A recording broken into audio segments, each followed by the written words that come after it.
Hello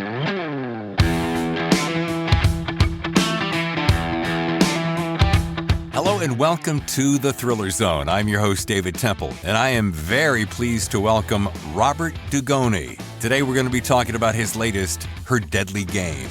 Let's get right to it with Bob right here in The Thriller Zone. Man, I cannot believe how long, Bob, it has been since you have been on my radar. Oh, wow. Thank you. Thank you for being on The Thriller Zone, by the way. Let me start with that. Thanks. But yeah, I have been watching you from a distance for probably a year and a half. The show is almost 2 years old. And I thought, yeah, this guy right here, this guy's doing it. He knows what he's doing. I want to get him on the show. And I tried a couple of times and Bob's a rock star. You can't get to him. So that's not true. No, it's not. I'm kidding. But anyway, the planets aligned and we're here and I'm very excited. I'm telling a contractor that I can't come to the door right now. Well, first of all, we're going to be talking about this beautiful book. There's all kinds of little yellow stickies and highlights and all through here because I'm like a kid who's studying for an exam when I read. I read mostly for pure pleasure, but then I go back and I go, wait a minute, he said something here or he said this here, and how did he craft that sentence? And I just love that stuff. Oh, thank you. Yeah, no, I kind of do the same thing. I read books sometimes, and I put a tag, and I say to myself, wow, where did he come up with that analogy or metaphor? I was like blown away. Yeah, isn't it funny? As many books as you've written, and we're going to do a little bullet list here in a second, it's really encouraging to hear a guy like you go, oh, that captivated me because I hadn't heard it put that way, or he crafted that sentence just a certain way. It's magic, isn't it? Yeah, I really appreciate the craft, because I've studied it so hard because I couldn't get published until I did, and so the people that really they hit it so well. Stephen King I'm a fan because sometimes I'll read a sentence he's written and it just amazes me. Yeah. And the amazing thing about Stephen is how he does it again and again and again. I mean, and nobody's got volume of words like that guy. Yeah, and you're right. It's just constant. He's just bam, bam, bam. Yeah. He's amazing. He's really amazing. Well, let's keep the spotlight on you because, Bob, New York Times bestseller, Wall Street Journal, Washington Post, and #1 Amazon bestselling author. That's in and of itself no little feat. Thank you. And I know one of my little stickies here. Hold on a second because I love this shit. I'm like, what's Bob's recipe for success? So I'm reading it back in your acknowledgments. And I think you got it right here. I work every day. I do, and I think that's really important. People ask me all the time, what did the law profession teach you? And I tell them it taught me how to put my butt in a chair every day and go to work. I'm not one of those guys that works. Those are my dogs.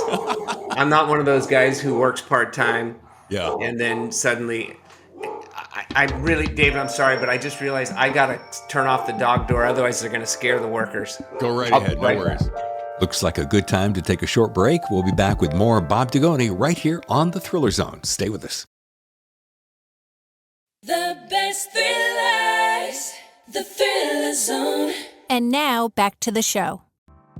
The best laid plans. I told these guys I can't talk to you after 10 o'clock, and when did they show up? 10:01.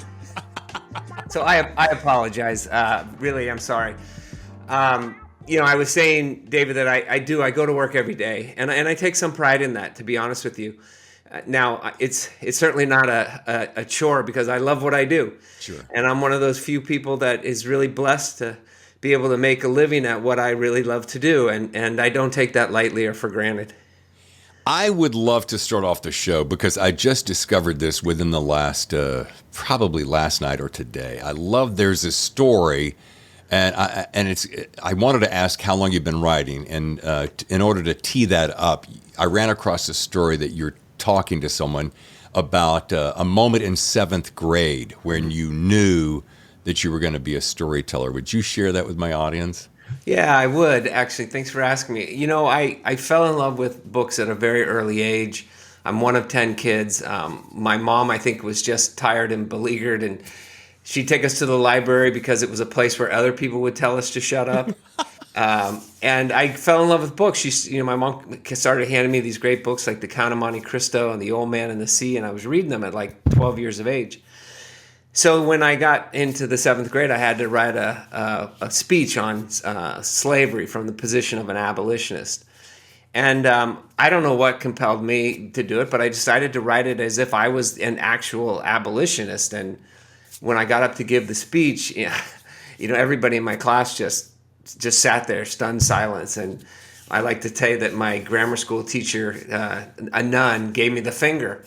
And it's the one where she curls her finger and says, "Come outside, you're in trouble." Yeah. I was shocked. I thought I was going to the principal's office, and she took me to the classroom next door and took me to the front of the class and said, "Give your speech." And I just knew at that moment, I just thought, wow, this is really cool. This is what I want to do. I want to write things that, have an emotional resonance. I mean, obviously I wasn't thinking that in the 7th grade, but that's what I wanted to do. Well, and it shows. I mean, I'm looking at your track record between Tracy Crosswhite, a police series, the Charles Jenkins espionage series, David Sloane, legal thriller, and then standalone novels. But then I think about awards, and, a lot of people get pats on the back or they win this, that, and the other. But you won the Nancy Pearl Award for fiction. And here's one of my favorites, and excuse me, I'm not laughing at it, I'm laughing at my ignorance. A 3-time winner of the Friends of Mystery Spotted Owl Award for Best Novel Set in the Pacific Northwest. And I thought to myself, now that is specificity at its best. Tell me about that award. It sure is. It sure is. And they're a great group, and they're great. They have these awards. I'll be really honest though. If I won an award, I'd be very happy. But that's never been the thing that kind of floated my boat. What floats my boat is just getting the story out there and letting people read it, and then hearing from readers. It's great. It's a great pat on the back, but the real thrill comes when you start receiving very personal emails from readers who you realize were really touched by what you wrote. And that's something that I never expected in my life. I never expected that, really. And so when that happens, it's very humbling. It's a really humbling experience. Somebody will tell you, "We gathered around my brother's bed as he was dying from pancreatic cancer and read The Extraordinary Life of Sam Hell to him." I mean, if that doesn't bring tears to your eyes as a writer, I don't know what will. But I receive those kind of emails all the time. And to me, those are really the awards. I just discovered that book. I apologize for not knowing about it sooner, but that was an early on book, and I read the blurb on it on your website, and I thought, wow, what an extraordinary story. And of course, I've got to go dig into it now. So thank you for adding to my stack. Is it true? Did I read? Yeah, it's has been adapted. Is it being put out in Hollywood, or is that? Yeah, I've had a couple of things. The Charles Jenkins espionage series is over at CBS Studios right now, and they're looking for a writer. The Extraordinary Life of Sam Hell was picked up by a really well-known woman that's now independent, used to be with Universal Studios, and she has a screenwriter that's working on a screenplay for it, and Tracy Crosswhite is drawing quite a bit of interest. So, it's one of those things. I've heard people say you take the check they send you and you plug your nose, because you never know whether the film or the series is going to do the books justice or not. So we'll see. I would love to see things get on screen, but I hope they get on screen the right way. Yeah.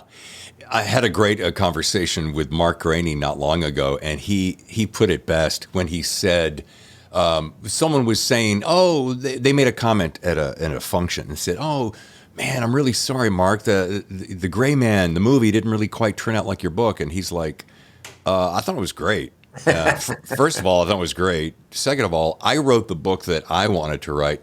Hollywood gets to tell the story they want to tell. And you're exactly right. Yeah, I mean that's 100% true. I heard Jeffrey Deaver when they did the Bone. I think it was the Bone Collector. Or the, Yeah. And he was watching the premiere, and there, Denzel Washington's laying in bed, and in comes this woman, and he says, "Who is that?" And he said, "That's his sister." And he went, "He has a sister?" And he wrote the book. So I think, you're right. Storytellers get to choose what story they're going to tell. And television has its limitations. Sure. You know that screenplays are usually like 120 pages. Yeah. And they're going to take a 400-page book and try to condense it down. And so it's a real art. It's a real skill. I've been asked multiple times, do you want to write the screenplay? And my answer is always the same. No. I don't, because I respect the people that do that for a living. They go to school a long time to learn those skills, and those are not skills that I have. Well, and it is quite a feat to go take 400 and go to 120. But here's the side of the coin that I was talking to Mark about, and he said, I think it was 2009 when Gray Man first circulating in Hollywood, and he said, you just hand it over and you go, hey, that sounds great. Whenever that happens, he goes, you have to, and I'm saying this as a reflection of where you are in the process. You just hope it gets done, but you don't really start cashing those checks until it really gets done, right? Yeah, and what I love to do is I love to write novels. I love to create stories. I love writing standalones because it gives me an opportunity to bring up new characters. Keera Duggan in her Deadly Game, new character, looks like it's going to be a new series. And I get to create her world, her family, her father, her sisters. And, that's what I love to do as a storyteller, is I love to create novels. Well, I hope it has the success of Crosswhite, because I read where they have like 8 million books worldwide. And I'm thinking, that doesn't just happen. And the thing about this Keera character is that I love so much is that she's that classic combination of, she's not Hollywoodized over the top character like, oh, she's a superhero, she's got the foibles like everyone else. But that family of hers, that dysfunctional family, it's one of those situations when you walk away, you remember those characters and they live with you for a while. And I'm like, oh, I cannot wait to see what Bob's up to next so that I can see what's going to happen next. Well, I appreciate it. It's kind of you to say. I don't often know. I really don't. Those characters, to a certain extent, come from personal experience. I had a grandfather that was a binge drinker, and saw him at many family occasions where he was drunk. I saw what it did, how it impacted my mom and some of her siblings. And so, it was an area that I kind of wanted to explore because, as I've gotten older, I'm 62 now, you begin to realize that everybody has something. It doesn't matter who it is. Whoever you meet, everybody has something, whether it's, depression, low levels of anxiety, whether it's, family stuff going on. None of us are immune. So I always want to create a character that is multidimensional. And part of that multidimensional, unfortunately, is the human experience, which is the issues that we all have to deal with. Like my dog's barking in the middle of an interview. Hey, that's just life, dude. That's just life. I was amazed I'm going to tell a little bit of a story here.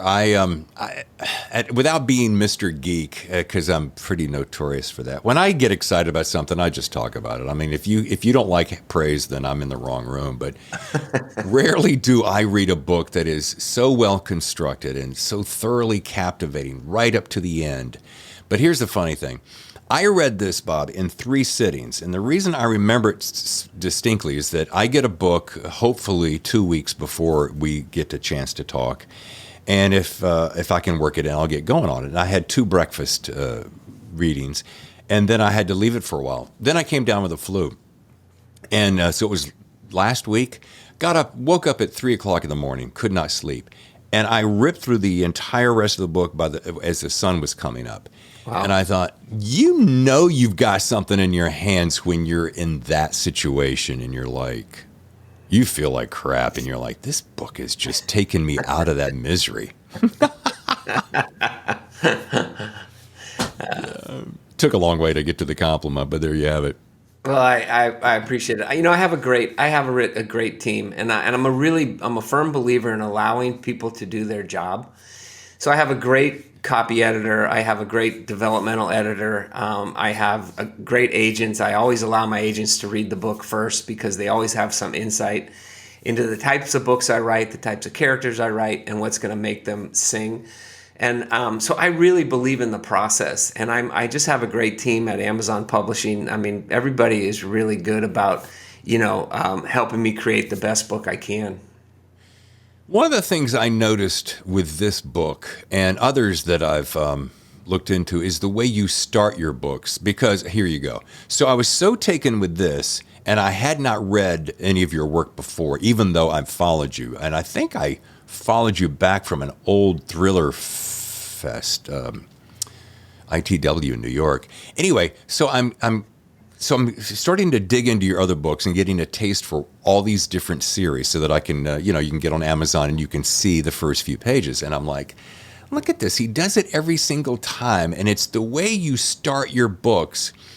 And I was trying to think of the best way to describe it. It's like I've shown up to a party that is already in progress, and I'm in, and the party's going, and I'm just jumping in it. And what I mean by that is there's not all that. Sometimes, not naming anyone, and maybe everyone does it eventually, but there's this unnecessary preamble, like you feel like you have to give me a lot of the backstory before I get into the story. You don't do that, and that's what I really, really dug about it. You just jump in the stream and get moving. Yeah, I think it was beaten into me, to be honest with you. There was a guy in the agency, and he was actually the accountant, but he used to love to read my stuff. And he gave me a piece of advice once. He said, "Start 40 pages later and end 40 pages earlier." And for real? And yeah, and it was really great advice because I have a tendency, like everyone else, to write my way into a story, write my way into a character. And you don't need to know that. I mean, the reader knows intuitively that if a person is 42 years old when they open the book, they had a prior life. They had 41 years ahead of that moment and so your job is not to give them what happened 41 years earlier. Your job is to give them what's happening at that moment going forward, especially in a thriller. Because that's what a thriller's supposed to be, right? It's supposed to thrill. It's supposed to, you're supposed to get into it. It's supposed to be action. It's supposed to be lively. And so one of the things that I really work hard on is going back and cutting all unnecessary stuff. It's not easy sometimes. It's hard. And again, that's where my developmental editor comes into play. She's very good at saying, do you need this? And forcing me to think, do I need this? And really the question, David, is does my reader need this? And if the answer is no, then I cut it. Here's a curious thing. There's so many things popping in my head all at once, so I hope I can get them. So let's call this 375. Would you have any idea in your head, because I'm curious, because you just said this, let's say that the first draft that's the official first draft, how much do you suppose in that process, or for my Canadian friends, process, would you say that was there and you got rid of it? So how big was it as to before where it is now? Yeah, so I would say that I do know, and I know pretty well. I just got through writing a book. It's a World War II story. It's a long story I won't bore you with, but it's a World War II story. It was 435 pages, and by the time I got done with the edit, it was 405. I'm working on a book now. It's 430. I guarantee you, when I'm done, it'll be about 400 to 405. I don't know that there's any novel out there that I could write that would be of interest more than about 400 pages, which is about 95 to 100,000 words. So it's not anything I shoot for. It's just after 25 books, I have found this is where the cutoff is. So that's what I would say is I'm usually cutting about 15,000 words. Okay. And so your ballpark is that 95 to 100. That's probably, yeah. Yeah. That's always good to say, good to know, because I'm always curious about things like that. And I always wonder, back to that point about starting out at the gate, I have often found in my writing, not nearly in the atmosphere of yours, is that sometimes you'll feel yourself, oh, I'll just ramp up. I'll ramp up until I get the motor humming. And then you go back a couple of days later and you go, why don't I just take that whole chunk and put it on the side and start here? And if I really need it later, I'll come back to it. And you never do. Yeah, no, I think I think that you're absolutely right, and I do much the same thing. When I write my first draft, I don't edit myself. I don't allow that editor to come into my head. I'm simply writing organically, and I'm letting the characters talk to me and tell me what's happening, tell me what they're saying, to the point where you go back. I know you've probably done this. You go back and you read what you've written, and you go, "Wow, that's pretty good. I wrote that." I surprise myself at times. So I just let that, whatever you want to call it, I let that muse go. And then when I get the story done, I go back and I look at it and say, okay, what do I really have here? What's really this story about? And that's when I dive into the editing process. And that's a whole different part of your brain. At least for me, it's a whole different part of the brain. And I was going to say, isn't getting the gentleman on your shoulder that's sitting there nagging, doing that little, boy, that really sucks, Bob. You might want to rethink that. Isn't that the hardest thing in the whole world? Yeah, without a doubt. I mean, and I've done that. I have been typing a story, and the whole time I'm typing, I'm saying, this is crap, this is crap, this is crap, this is crap, this is crap. But then, again, you come back the next day and you go, that's not bad. There's some things there I can work with. So I just let it go. And I tell people all the time, I just let it go. Do your research, do all the research you think you need, then stop, because we can all get caught up in our own research. But do as much research as you can, and then let it go. You know this as well, I'm sure. After you've written a certain number of books, story structure becomes innate. You understand how a story is supposed to be told, and those moments, those emotional moments you're trying to hit, and how to end a chapter on a not a cliffhanger necessarily, but something that's going to get the reader to turn the page. Oh, yeah. How to have an opening sentence the next chapter that's going to get them to keep reading. You start to learn those techniques. I often say to people, it's no different than golf. I mean, golf has all these different things, whether you're hitting a driver or an iron or a wedge, everything is different. And you just start to learn as you go, and hopefully you get a little better each time. That's such a great analogy too. And it's so funny, let's say the driver, if all you're thinking about is crushing it with all your might, you know that you're going to mess up. Yeah. You're going to slice it more often than not. But and this is the hardest thing in the world, if you just go, you know what, I'm going to do something novel here, ding dong. I'm going to let the club do the work. Yeah. Yeah, and it's really hard, because you just want to grip it and rip it, and it's the worst thing you can do. And the same thing with a book is you just have to let the story come to you. Kristen Hanna wrote in The Nightingale, and it was different than what she had written up to that point. She had written more of romance type novels, and The Nightingale was such an unbelievably great book. And I know Kristen, and I asked her, I said, Kristen, where did you come up with this story? And she said, sometimes great stories just fall in our laps, and our job is to get the hell out of the way. Oh, yeah. I really think that there's a lot of truth to that. Is stop trying to tell your story and tell the characters' stories. Yeah. Two things are fighting for my attention. One of the best praises, your company puts out these great little blurbs that go with the book for us author interviewers on podcast, and this was my favorite. I've read probably 50 blurbs, I should say, about your books, and Lisa Gardner nailed it. She goes, one of the best puzzle books ever. I race through the pages, which are packed full of compelling characters and taut gamesmanship. Desperate to learn the answer to this extraordinary thriller, which is both, and I love this, is both a whodunit and a howdunit. Wow. Yeah, isn't that beautiful? I was elated, really, really, and again humbled, because Lisa Gardner that's a woman that has got some real creds to her. So, to receive something like that from her is really, really heartwarming, and it makes you feel good. You think to yourself, the book must have something to it, because I'm sure you go through those moments where when the book's just about to come out, you're thinking, well, is it really any good? Are they going to like it?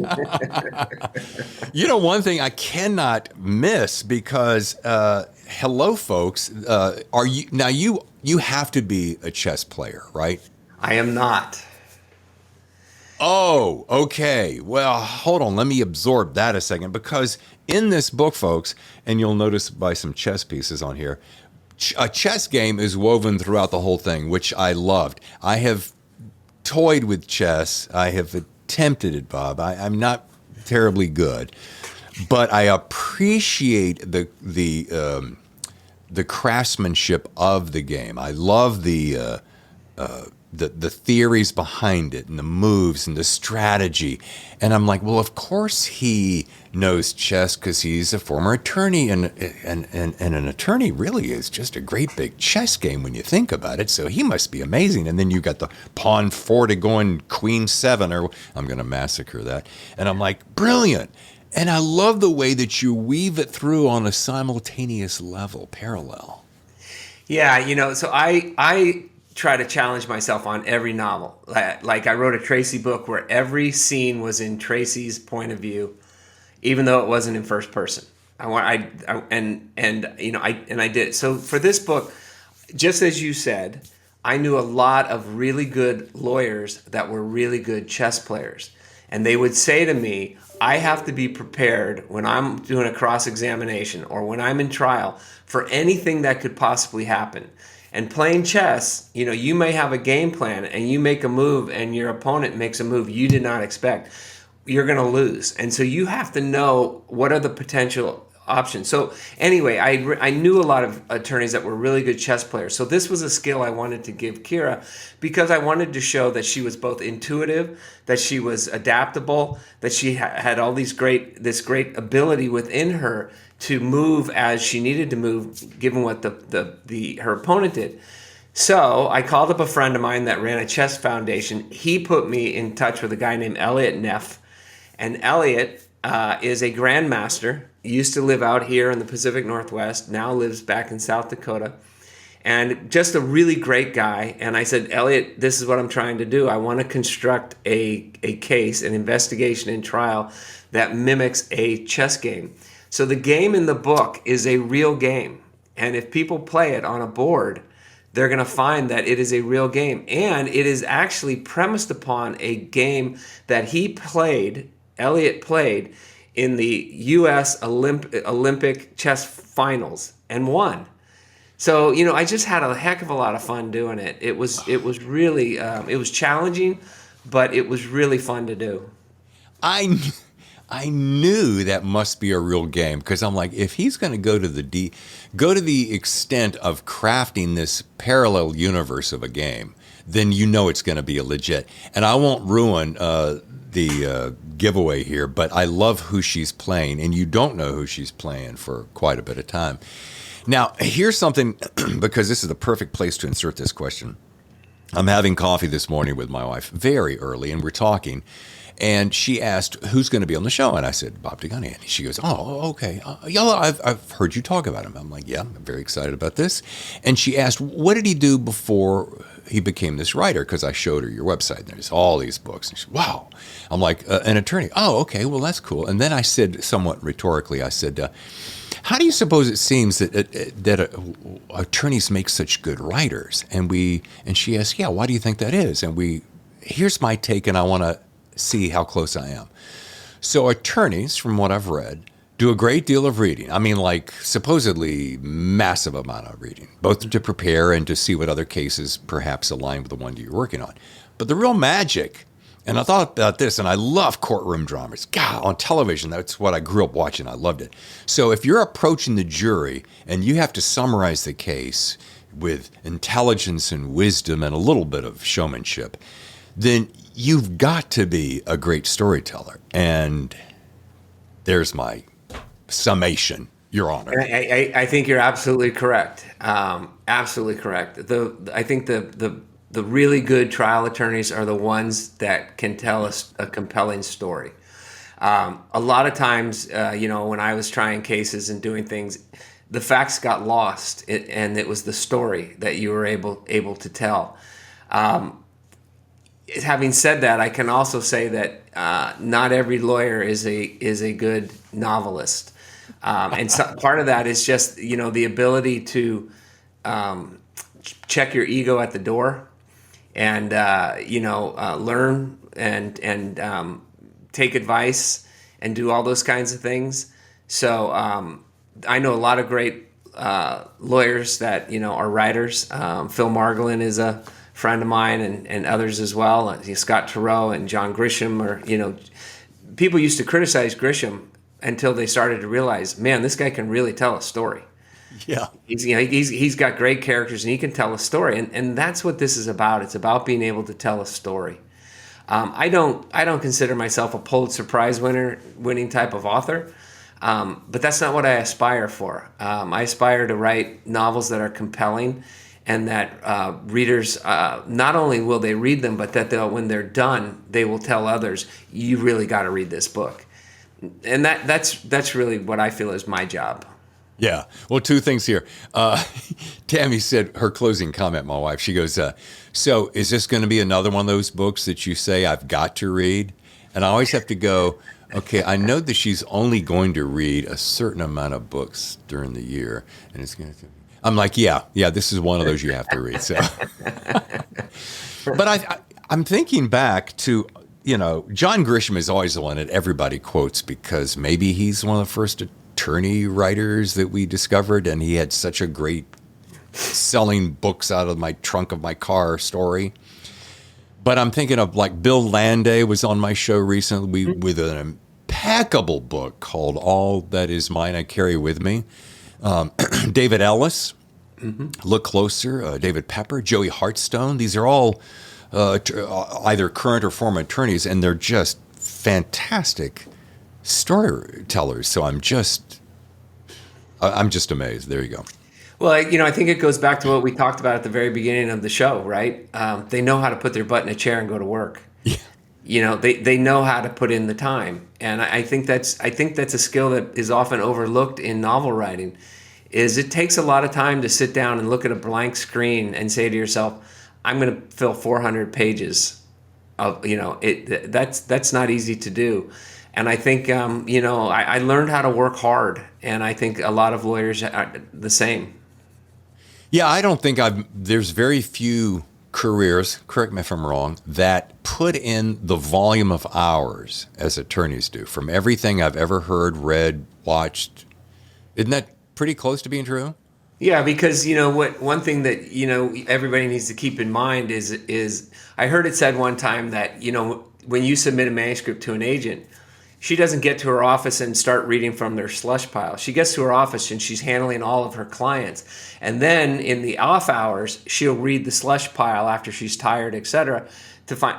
So it's the same thing. When you get to your office, you might go in as a lawyer, you might go in with a game plan, and then the phone rings and you're totally off that game plan. You're dealing with cases, you're dealing with clients, you're dealing with problems, you're dealing with this, you're dealing with that. Then when the day ends, you might go and start saying, well, I better look at my mail that day. And oh, by the way, your partners are saying, where are your clients? What organizations do you belong to that you're going to go to after hours, luncheons, dinners, to try to drum up business? It's a tremendous amount of work. And, like writing books, until you hit, that one book hits, it's really difficult because you're constantly working to bring in clients and get it going. And it's funny, and I thought about this when I was reading with Keera. She's so knee deep in this case, and all of a sudden, I don't know, maybe 2/3 of the way in, there's a reference to, well, I've got to look at my other cases, and I'm like, oh my God, wait a minute. You have to work on more than one case at a time. Then, of course, duh. And then I'm thinking, how does, back to your point you just made, how in the world in 24 hours and you're going to carve out a family and this, that, the other? How do you juggle those balls? I don't get it. And a lot of lawyers don't. A lot of lawyers can't. And I'm I don't know what the percentages are, but I worked in a great law firm, and of the top 10 lawyers, all 10 were divorced. And, I think that could be a product of a number of things, but I don't think that the hours and the commitment helps in that regard. I think there are a lot of birthdays missed, a lot of family events missed, a lot of sacrifices. I can remember a lawyer telling me that he spent his Christmas Eve one time in the office preparing for a trial that he had the following Monday. That's hard. It's really difficult. Yeah. Well, as we start our way toward wrapping, I've got to make sure I get my points in. One is 10 kids. What in the world was that like? I'm from 4 and you're from 10. That must have been fun. Circus. It was a lot of fun. Yeah. It was a lot of fun. And it's still a lot of fun. I go on trips with my siblings. We have great times. And I want to say kudos, congratulations, a big old love and hug to your mom. I'll tell you what, moms make the world go round. I lost my mom 5 years ago, and she, like yours, instilled this love of reading in me to just, instead of trying to bury your nose in other stupid things like television at the time, read a good book. And man, I salute moms who give us that encouragement to not only read good books, but consider writing good books. So. Well, I first of all, my condolences, and I say that because until you lose a parent, you don't know what it's like for people that have lost a parent. I lost my dad 13, 14 years ago, and I can honestly say that I think about him every day. Now, my mom, I'm even closer to, and God love her, she's still alive at 90. But, it's hard. Those days it's difficult. But those are some of the things I think that are in that well of emotion that we writers can dip into. People have often asked me, why do so many writers get successful at the age of 40 or 45? And I say, what is really important in your life when you're 19 and 20 years old that you can dip into and pull out and have some revelation? I think you have to live life a little bit. And unfortunately, part of living life is losing some of the people you love. Yeah. Yeah, like my buddy Don Winslow says, he was an overnight success at 54. So yeah, I love that. And here's a funny little thing. I little known fact: you and I are both born in February. We're both Aquarians. Okay. We both lost our father. Mine in '88, yours in '08. Right. And I don't know. I know it. I read a blog that you wrote about your father, and I practically lost my shit because it was so beautiful. And I think about my father every week without fail, and he's been gone since '88. And so now, having lost mom and dad, it's amazing the way you look at life. Not to get heavy, but you just gotta grab it. Anyway, I wanted to say, this is what I wanted to get at, is what's something powerful that your dad instilled in you that you carry out? Could be work ethic, characteristic of your personality, et cetera, that you do. I know very clearly. I was with a publisher, and I had another publisher come in and back a truck up and offer me a lot of money. And I was at home visiting, and I was trying to make a decision on what to do. And my dad said to me, Bob, there's something to be said for loyalty in life. And if you show loyalty, you'll get loyalty. And I didn't listen to him. And I went for the Brinks truck. And it was probably the biggest mistake I've made in my career. I should have listened to my dad, because I have since come to realize how important loyalty is. And that's what I mean when I say I allow people to do their job. If you're going to have a developmental editor and you're not going to allow that person to do his or her job, what does that say about you? And so I've tried to be loyal in what I do, and that comes from my dad. That's awesome. That's awesome. Well, if I can share mine with Yes. with you, he said, and he always said this, because whenever I got in a challenging spot, and my first career was radio, so I was always hopping from market to market to market, and I'd fly home, and we'd go on a walk around the neighborhood on the beach, and I'm like, Dad, what should I do here? Blah, blah, blah. It's so much money, and la, la, la. And he said, son, just follow your dreams. Just follow your dreams, doing what you love, and everything else will fall into place. If you chase the things that you think are going to make you happy, it's not going to make you happy. And you know what? It was that thing that kind of ignited me early on, and I just knew. I knew then what I wanted to do, and I've always followed love. And it sounds like something you'd read on a Hallmark card, but it's true.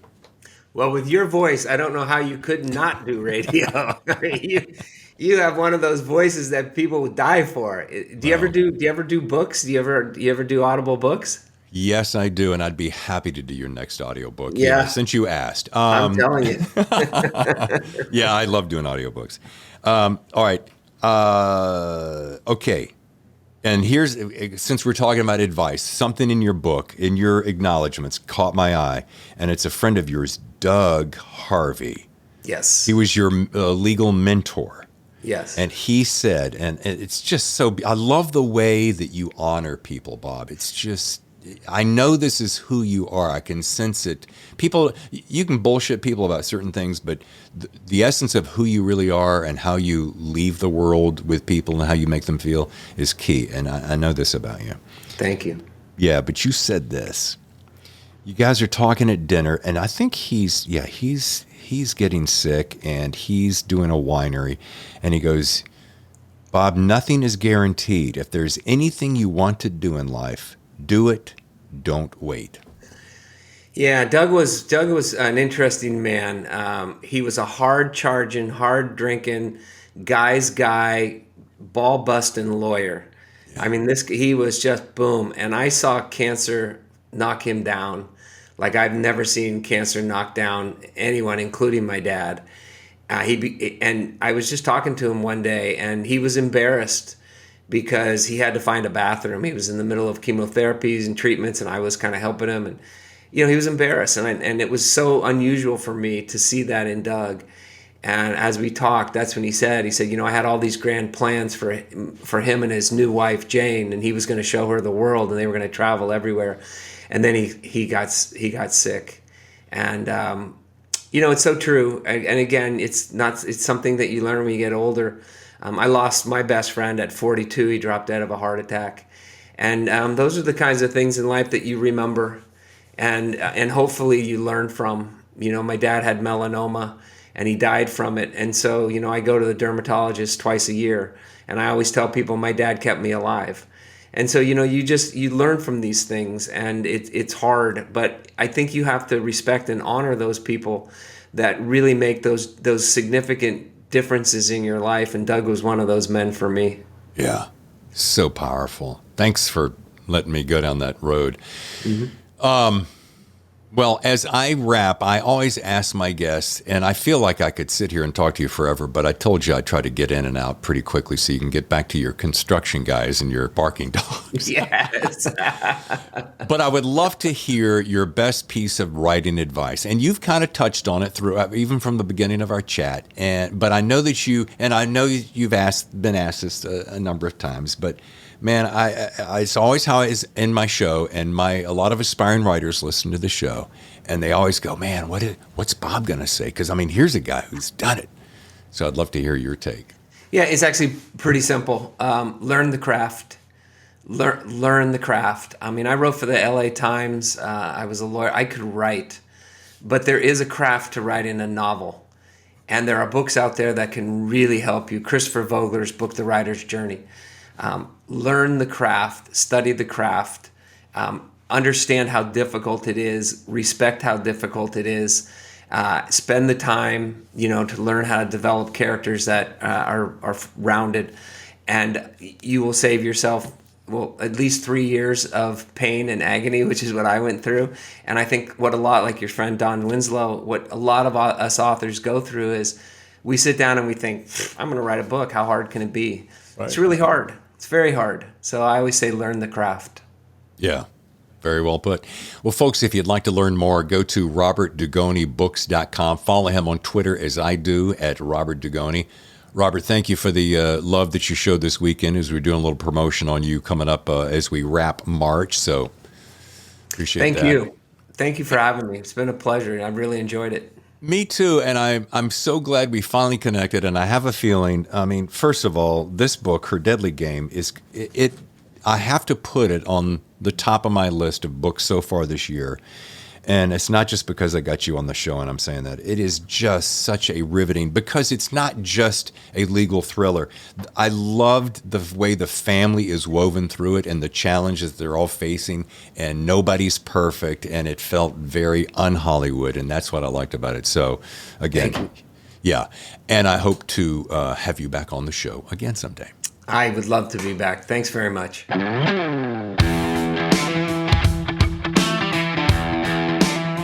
Thanks once again to Bob Dugoni and the book, Her Deadly Game.